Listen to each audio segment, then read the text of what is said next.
भया हाल छ दाजु भइहाल्छ बिस्तारी बिस्तारी भइहाल्छ हजुर এই দাদুটা কষ্ট করে চালাচ্ছে না আমিও যাই এনার সাথে হেব্বি তো বলে যে পারবো পারবো চলো দেখি হেব্বি দাদু গুড মর্নিং সবাইকে ওয়েলকাম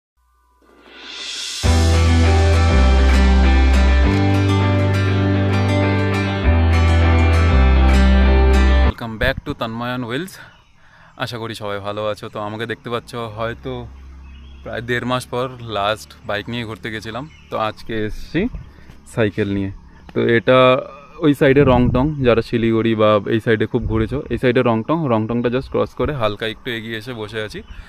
সেকেন্ড কথা হচ্ছে শরীরটা খারাপ ছিল তো আজকে প্রায় লাস্ট সেই জানুয়ারিতে বা ফেব্রুয়ারিতে সাইকেল চালিয়েছিলাম তো আজকে প্র্যাকটিসের জন্য বেরোনো তো এত দূর এসে এখন একটুখানি খিদে লেগে গেছে ইচ্ছে আছে আর একটুখানি ওপরে যাবো চুনভাট্টি সাইডে তারপরে ইসে করবো একটু কিছু হালকা ব্রেকফাস্ট করে তারপরে রিটার্ন করব। এখন 7:30 বাজতে চললো তো একটু তুলনামূলকভাবে বেশি সময় লেগেছে আর আজকের ওয়েদারটা দেখো অনেকটাই মানে আরামদায়ক ওয়েদার এখানে আকাশও দেখতে পাচ্ছ অনেকটাই পরিষ্কার তো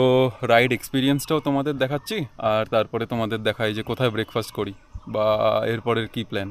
চলো দেখতে থাকো আমি জাস্ট এখন জংশন ক্রস করলাম এখানে হয়তো ভিড়টা বুঝতে পারছো না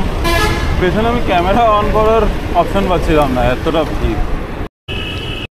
এখন আমি ক্রস করছি কোর্টইয়ার্ড রাইট সাইডে দেখতে পাচ্ছ আর রাস্তার তুলনামূলকভাবে সেভাবে ভিড় নেই যেটা সকালবেলা হয় অবভিয়াসলি তার মধ্যে সানডে আজকে তো দোকানপাট বন্ধ তো এখান থেকে এখন দার্জিলিং মোড় সেখান থেকে রাইট সেম রুট তো দেখবো কতক্ষণে পৌঁছতে পারি দার্জিলিং মোড় দেখেই বুঝতে পারছো তো এখন দার্জিলিং মোড় ক্রস করে প্রথম সাইনবোর্ডটা পাবো ওখান থেকে লেখা থাকবে শুকনা তিনধারিয়া কার্শিয়ং সোনাডা ওই যে দার্জিলিং সব কিছু তো 77 মনে হচ্ছে দার্জিলিং খুবই সামনে তাড়াতাড়ি পৌঁছে যাবো কিন্তু তোমার গ্রেডিয়েন্ট আর একটুখানি যেহেতু পাহাড়ি রাস্তা তো একটু সময় সাপেক্ষ ব্যাপার হয়ে দাঁড়ায় বাট ঠিক আছে একদিনও কভার করা যাবে সাইকেলে তো কোনো বড় ব্যাপার না প্র্যাকটিসটা খালি ধরে রাখা দরকার এখন আমি চলতে চলতে এখানে তোমার ডিপিএস ক্রস করলাম তো ডিপিএস ক্রস করে এখন শালবাড়ির দিকে এগোচ্ছি তো প্রথমে শালবাড়ি বাজার পড়বে তারপরে এসআইটি সবাই জানো এক কথা আর কি বলবো বাট আজকের যদি নিজের এক্সপিরিয়েন্স বলি অনেকটা হাঁপিয়ে গেছি কজ প্রায় 1.5 মান্থ বা তারও বেশি হবে না সেই লাস্ট জানুয়ারিতে চালিয়েছিলাম তো তারপর আমি সাইক্লিং আবার শুরু করলাম এখন রংটং যাওয়ার পথে সরি শুকনা যাওয়ার পথে এরকম অনেক পতাকা লাগিয়ে দিয়েছে আমার নলেজ নেই যদি কারোর নলেজ থাকে কমেন্টে জানিও যে এগুলো কিসের পতাকা আর এখন জাস্ট 6:40 তো 40 মিনিটে এতটা দূর আসলাম অনেকটাই স্লো 40 মিনিটস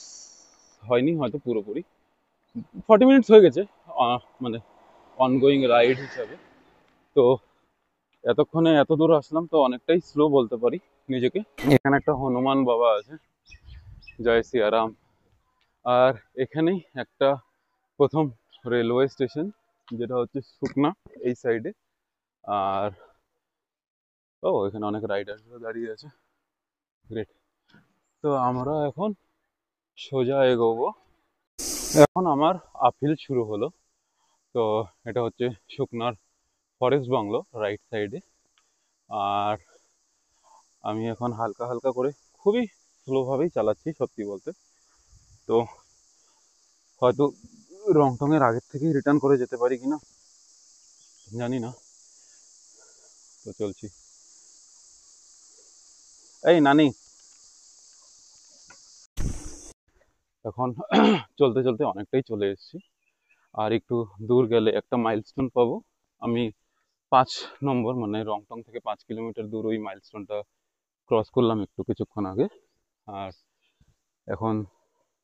অনেকটাই স্লোভাবে এগোচ্ছি সত্যি কথা বলতে যাতে শরীরের উপরে বেশি প্রেশার না পড়ে। ও হাঁপিয়ে গেছি,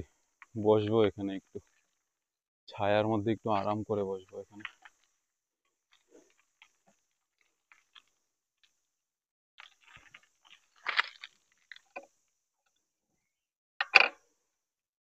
ও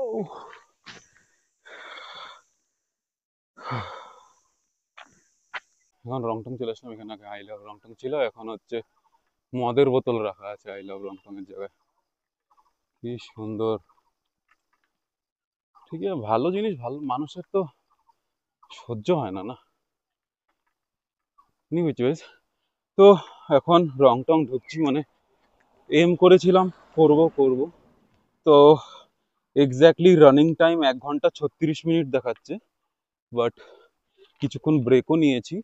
তো সেটা ছেড়ে দিই। তো 1 ঘন্টা 36 মিনিটে রিকভারি ফার্স্ট ডে আজকে। তো রিকভারি বলবো না, এটা ভুল হয়ে যাবে, এটা জাস্ট মানে প্র্যাকটিসটা অনেকদিন পরে শুরু করা, আর আজকে ফার্স্ট ডে। তো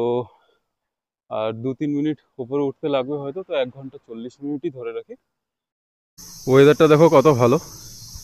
তো আর এনার্জি পাচ্ছি না, এখন বাড়ির দিকে এগোবো। এখন 8:30 বাজতে চললো, 8:26 এক্স্যাক্টলি।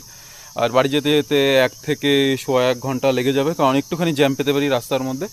তো নিচে যাওয়ার সময় দেখি যদি কিছু হালকা জুস টুস পাই বা কিছু,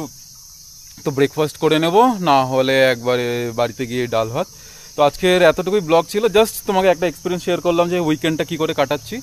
আর সেভাবে কিছু নয়। তো তোমরাও চেষ্টা করবে ভালো থাকার, আর আমি এটা রেকমেন্ড করবো জল বেশি খাবে, নিজের শরীরের সুস্থতা বজায় রাখবে, কারণ শরীর খারাপ হয়ে গেলে খুব বাজে লাগে। এই হলো চারিদিকের পরিবেশ, আর আমি এখন বাড়ির দিকে এগোবো। চলো টাটা, আবার কোনো না কোনো সময় দেখা হবে, কোনো না কোনো সময় আমাকে আশা করি কন্টিনিউ থাকবো এখন। তো ভালো না ভালো নতুন লোকেশন নিয়ে দেখা হবে, টাটা।